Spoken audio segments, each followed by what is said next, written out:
G'day guys, Tours20 here and welcome back to Parkitect. Thanks everybody who's been tuning in over the last couple of weeks as I've been diving into Parkitect. This is pretty much brand new for me, so it's been really nice expanding out my channel and a whole bunch of new people joining me as well. So thanks to all the new subscribers who are joining me for Parkitect. It's been really great to meet you guys, and keep the name suggestions coming too, because we've got a whole bunch of rides to start naming, and especially like the pirate ship. Maybe we'll just keep it as swinging ship, I don't really know. It's totally up to you, but definitely hit me up with some names and we'll add them in. Speaking of names, your name suggestions for the park have been really cool. I ended up going with the name Dollarwood. This is suggested by a few people and I think it's perfect. Dollywood, which is I guess what the name's based off, is a park that is in the US, and it's a similar style to what Dollarwood is. You know, within the forest, and I guess the sort of style and the size of it. So I think it fits in pretty nicely. Today, I'm going to be working on a wooden roller coaster in this corner here. It's going to be probably one of the main attractions for Dollarwood, and I'm going to go with a more retro style too. I want it to sort of look like it's been in the park for a long time, maybe even since it first opened. If you want to write me a story about it, then hit me up in the comments below and I'll add that in, pin it in so that people know what the story is for it. But basically the coaster is going to sit all around here. I'm thinking the dive, like the first hill, will probably be, I don't know, I'm a big fan of having like the big wooden supports around this section, and we might do some bends and stuff. I don't really know what coaster I'm going to be basing it off just yet. I'm gonna look at some images in a second and get some inspiration, but this is the general location. I'm going to be doing a little bit of detailing underneath it too. Some things that I've been doing off camera, actually only really one thing. I've recolored this main building. I'm still not totally satisfied with it, so I'm going to keep on working on that as well. And a cool feature that I found as well, so there's this great, where is it? This great visualizer that gives you kind of like an idea of, wrong one, that one.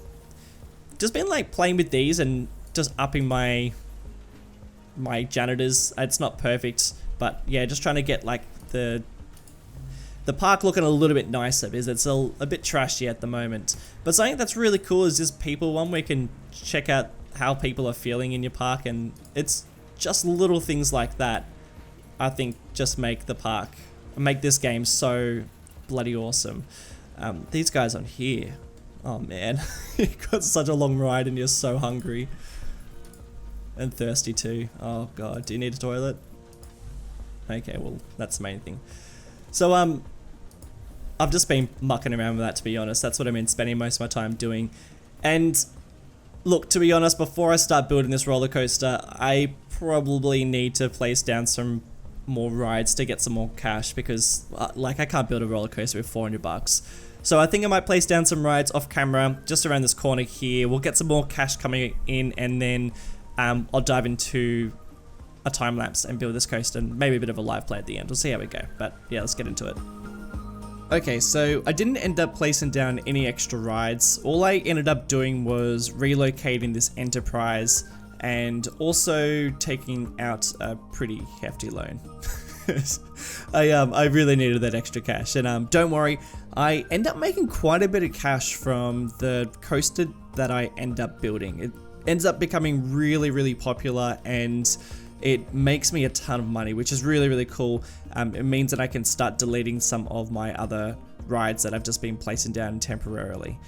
So this was a really difficult build. I thought it was going to be a lot easier. Silverite and Geekism make it look so much easier than it really is. This took me ages, so there's a lot of deleted footage in this, and you know, I guess it's what I should have probably expected it, to be honest. I mean, this is my first time building a coaster. I hadn't really practiced it. I just dived straight into it thinking I could get the general gist of it, but it was really, really hard. And what I was going for is I was going for a pretty generic big wooden coaster, something that would have been built when the park first opened, and I wanted it to be pretty clunky looking, which was worked really in my favor, because it meant that I could make some corners and some angles be a little bit harsher on the riders, and some parts look a little bit uglier than maybe a coaster that was pretty brand new, which really worked in my favor because that was happening anyway, even if I wanted to make something super modern. So this is probably a good starting point, I think. And what I was going for inspiration, I was looking at a lot of the Six Flags roller coasters, because they generally have a wooden coaster sitting at the front of their park. I was looking at Six Flags in Georgia, and I was looking at Great America, so Great Adventure, I should say, and I looked at all of them. I looked at all the Six Flags, and I can't say that I wasn't really modeling off any particular one. But I think the one that I looked at probably the most was El Toro, but to be honest, it doesn't look anything like El Toro. It was really just my own creation. I can't even tell you who probably designed it. It was purely just a big old coaster. It ended up being massive. I didn't intend it to be so big. It's the size of the park, the current park, so it's yeah, it's really taken up quite a lot of space, which is totally fine. I didn't expect it to. I thought it was going to contain it within a smaller area, but it really just really took on a mind of its own. And I don't necessarily dislike the fact that it's really big, but yeah, it's definitely much larger than I expected. And when I build my next park, I'm going to take that into consideration. A lot of things I'm taking into consideration. So one thing that I definitely knew I wanted for this coaster was to have a big drop that was right next to the park entrance, and a big diving corner, which pretty much hugs the border of the park. And I think it'd be a really cool thing if you're walking or driving into the park, then you can see the coaster pretty much at its height and at its most maximum speed. By the way, for those of you who are playing Parkitect and want a copy of the scenario and have a go on this map for yourself, I've just recently uploaded it to the Steam Workshop, so you can check that out. And for those of you who are interested in the save game, it's available for patrons, so just in case if you want to support the channel, that's available there. So yeah, just in case you're interested. It's always a bit of a struggle when you try to get the coaster to connect back up to the station. This one wasn't too bad. I had a little bit of wiggle room to work with, and to be honest, the coaster editor in this is so easy to use. Although it took me ages to make this one half decent, it once you get the hang of it, it is really easy to use, and it makes it so that you can make very custom and very unique roller coasters, which I really didn't expect, to be honest. I sort of half expected the mechanics of Roller Coaster Tycoon, and I got something a lot more, and I was really surprised with how unique you can create these things. Something that I was using, a tool that I was using that I learnt from Silverat, was to delete little sections halfway through, and just using I guess it's auto create, and you're basically auto creating the connection, and it creates really very unique transitions, and quite often you can make those transitions really smooth by doing that. And I really love this feature where you can press the plus and minus, still don't really know what it is, but you're basically just increasing the size of the piece that you're placing down, and you can create really smooth transitions. It's really fun, actually.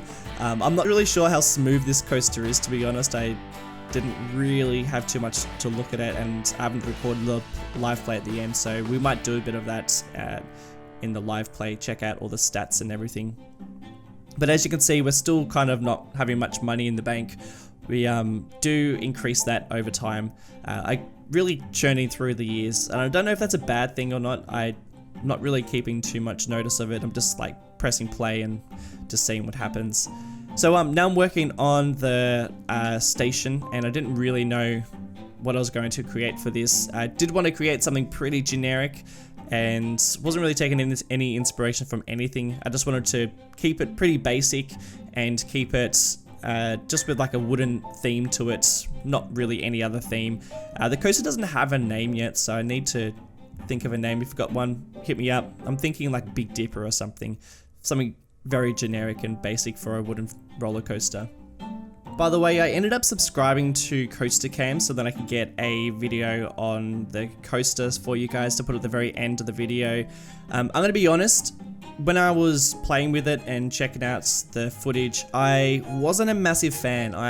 It's very cool that you can do that, but it does sort of take the charm away from it a bit. So I'm gonna leave it out of this video for the time being. If you're dying to see a on-cam video of that, then like let me know in the comments. If you're really burning for it, then let me know. But I don't know, I wasn't really a massive fan. It sort of felt like it takes a lot of the charm away from the game, and I'm not really sure if it sort of fits in. There's a lot of sort of like glitchiness when you're looking at certain angles, and it's just not really quite as smooth as I expected.